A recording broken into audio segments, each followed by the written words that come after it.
Assalamualaikum warahmatullahi wabarakatuh.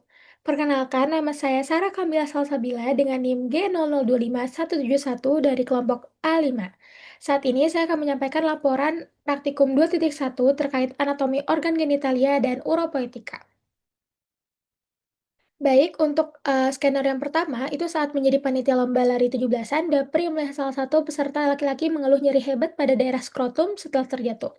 Di sisi lain, ada juga peserta lain yang sudah lama mengeluh benjolan di skrotum yang terasa seperti sekumpulan cacing, dan seorang bapak yang sering bolak-balik ke toilet karena sulit BAK. Yang pertama, jelaskan anatomi penis, skrotum, dan testis. Yang kedua, jalur perjalanan sperma dari testis hingga keluar melalui ostium uretra externum, dan juga kemungkinan perbedaan anatomi klinis dari keluhan. Selanjutnya, ini untuk anatomi penis, skrotum, dan testis. Penis ini merupakan organ kopulasi pria, atau alat untuk bereproduksi dan juga memungkinkan untuk, berkemih, yang berbentuk tubular.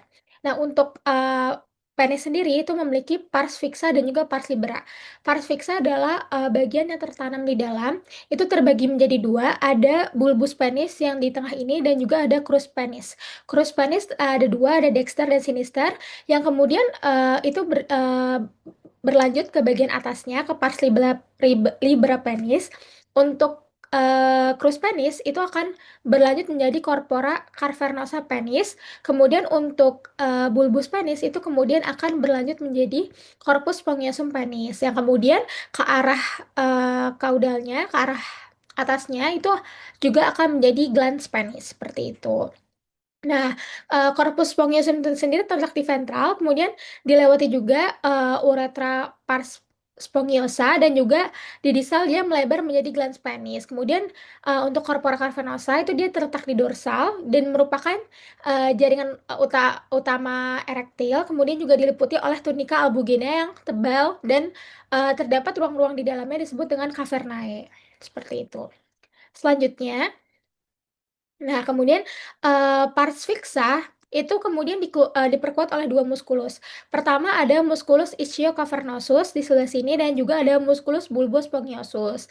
Nah, untuk insersinya itu, untuk ischiocavernosus itu dia ada di crus penis, kalau untuk bulbus spongiosus itu ada di bulbus penis. Kemudian, fungsinya adalah ischiocavernosus ini, yang menahan ketika, terjadinya ereksi, itu ditahan oleh ischiocavernosus dan ketika, kemudian ejakulasi itu yang berperan adalah musculus bulbus spongiosus, seperti itu.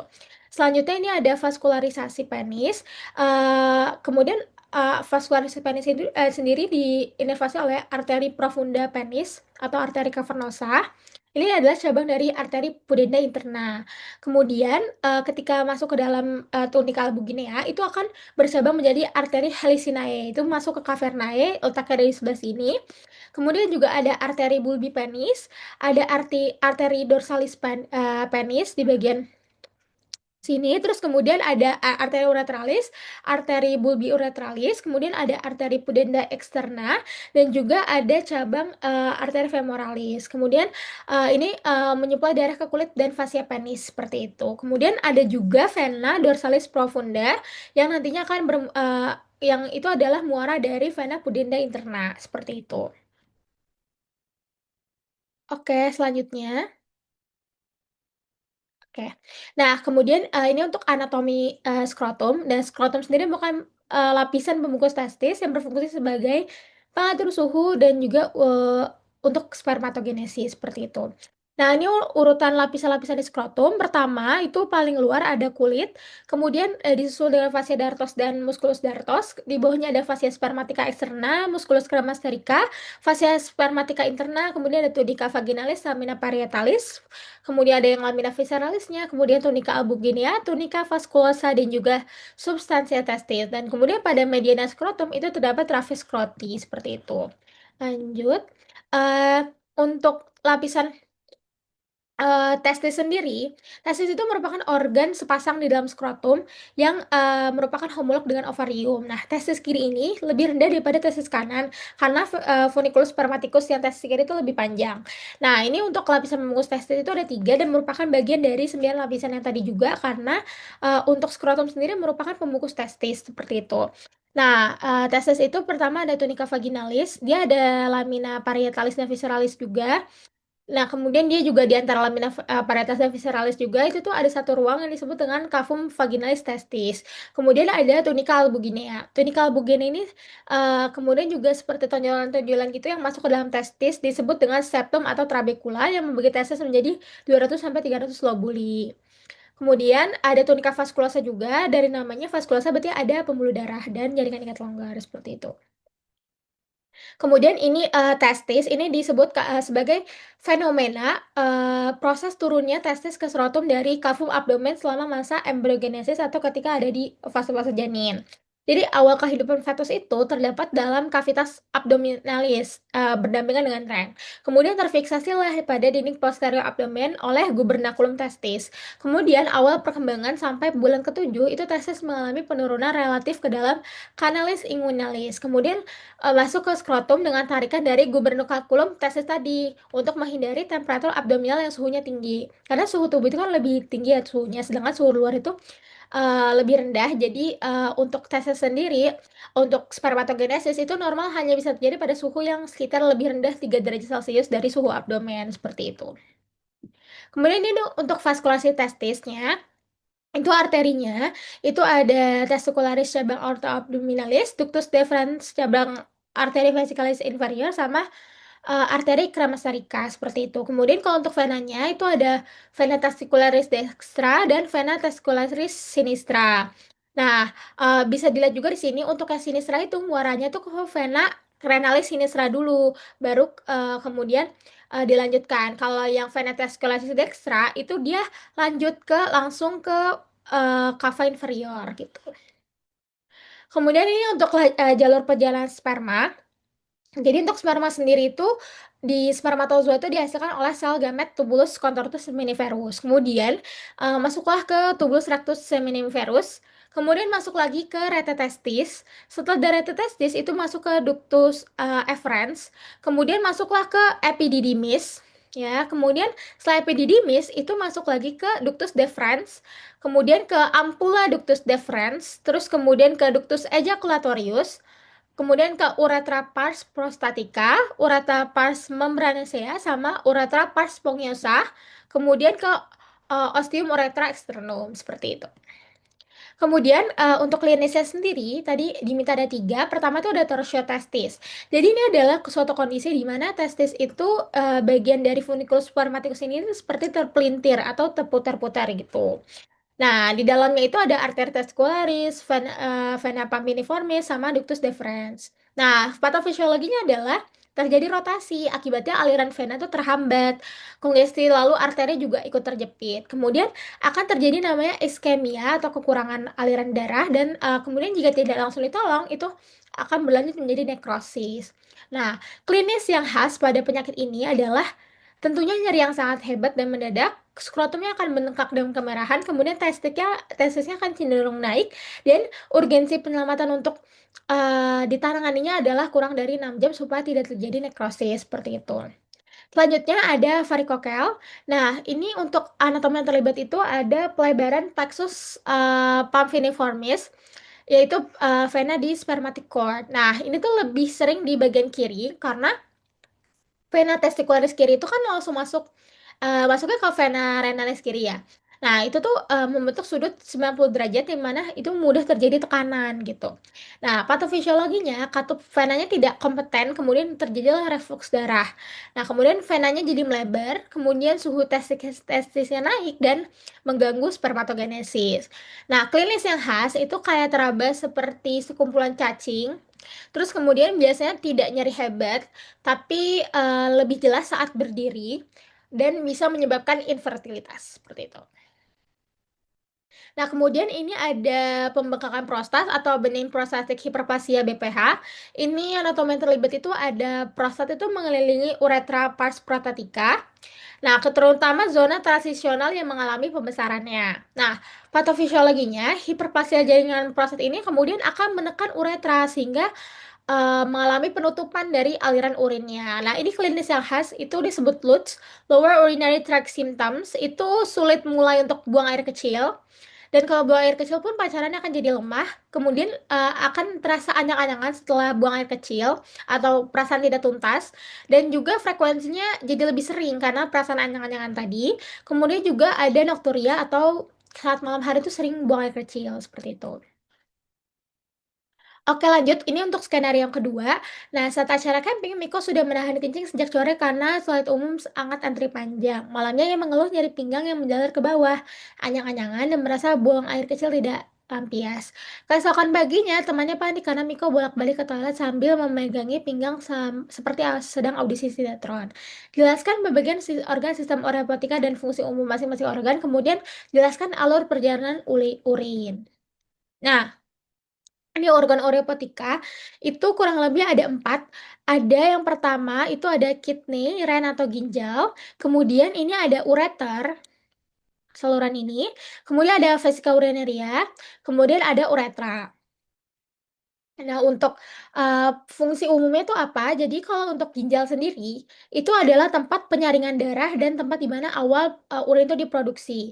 Jadi, pada awalnya ketika darah yang di seluruh tubuh itu disaring, kemudian tersisa ampas-ampas yang dari tubuh itu dialirkan melalui saluran namanya ureter. Nah, dari ureter ini kemudian disimpanlah sementara di vesika urinaria, kemudian saat kirim sinyal ke otak, saat sudah waktu dikeluarkan sudah penuh, itu kemudian akan dikeluarkan melalui uretra. Nah, ini untuk alur perjalanan urin. Nah, untuk tadi di awal di ginjal itu ada salah satu stratum namanya stratum malpighian, di dalamnya ada glomerulus dan juga ada. Ya, ada glomerulus, kemudian di glomerulus ini kemudian akan disaring seperti itu. Setelah disaring, ia akan langsung kemudian masuk ke tubulus contorsus proximal. Ini ada mekanisme namanya reabsorpsi, itu untuk menyerap kembali sisa-sisa yang sebenarnya masih diperlukan oleh tubuh. Jadi di bagian sini itu darah ketika disaring, itu yang berusaha dikeluarkan adalah ampas-ampas dari tubuh saja, tapi masih ada kemungkinan bahwa zat-zat yang diperlukan tubuh tuh masih ada, kemudian lanjut ke lengkung Henle, terus kemudian ke tubulus contortus distal dan juga langsung ke tubulus collectivus seperti itu. Nah, kemudian di sini itu dari papilla renalis kemudian akan masuk ke calyx minor, kemudian ke calyx mayor, baru langsung ke pelvis renalis. Nah, dari pelvis renalis ini kemudian akan dilanjutkan ke ureter. Nah, di ureter sendiri itu sebelum ke vesika urinaria dia terjadi sebanyak 3 penyempitan. Itu ada di peralihan dari pelvis renalis ke ureter di sini. Terus kemudian ada persilangan dengan arteri iliaca communis di sini. Kemudian saat memasuki vesika urinaria di sebelah sini, dan ini merupakan lokasi sering terjadinya ureterolithiasis atau batu ureter. Oke, selanjutnya langsung masuk ke skenario 3. Di ruang bersalin, seorang ibu sedang dalam proses persalinan. Bidan menilai penurunan kepala janin dengan bidang Hodge, memperhatikan bentuk pelvis, lalu mempertimbangkan tindakan episiotomi agar objekan perineum tidak terlalu luas. Jelaskan dasar pelvis dan perineum, termasuk yang di sini, dan juga perbagian regio urogenital dan juga regio analis. Nah, jelaskan juga hubungan anatomi pelvis dengan kondisi klinis skenario. Baik, ini untuk diagram diafragma pelvis atau pelvis floor itu terdiri dari 3. Ada diafragma pelvisnya itu berupa musculus atau otot, kemudian ada membrana perineanya jaringan ikat, dan juga ada spatium perineum profundum. Nah, ini kalau dilihat dari bagian atas itu ada namanya musculus levator ani. Jadi itu adalah musculus yang ibaratnya menjaga atau menyangga agar bagian-bagian organ visceral itu tidak turun ke bawah seperti itu.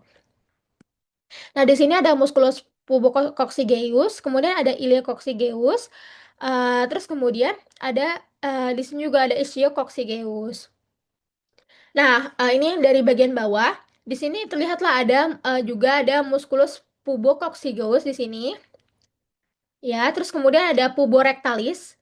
Jadi penamaan ini juga mencerminkan letaknya ini seperti antara pubis dan juga rectum puborectalis seperti itu, dan juga yang tadi iliococcygeus seperti itu. Nah, ini untuk membrana perineum sendiri, jadi merupakan fascia tebal yang berbentuk segitiga yang melekat pada kerangka tulang arcus pubicus. Nah, terletak horizontal ke arah anterior, terdapat celah kecil di antara membrana dan juga ligamentum pubicum inferius. Di atasnya berhubungan dengan ruangan tipis disebut dengan spatium perineum profundum dan terdapat lembaran otot rangka yang berfungsi sebagai sphincter terutama untuk uretra dan sebagai stabilisator tepi posterior membrana perineum seperti itu. Jadi ini di sebelah sini ada bolongan juga. Ini spasium perineum profundumnya. Nah, ini untuk spasium perineum profundum untuk wanita sama pria itu ada bedanya. Nah, muskulus yang di sini itu ada sphincter urethra externum itu ada di keduanya. Kemudian ada musculus transversus perineum profundus itu juga ada di keduanya. Terus kalau untuk di perempuan itu ada musculus compressor urethra dan juga ada musculus sphincter urethra vaginalis. Nah, seperti itu. Kemudian ini untuk regioperineum. Jadi regioperineum ini tuh seperti di bawah dasar pelvis itu letaknya, kemudian seperti berlian yang kemudian dibagi sama rata setengah seperti ini.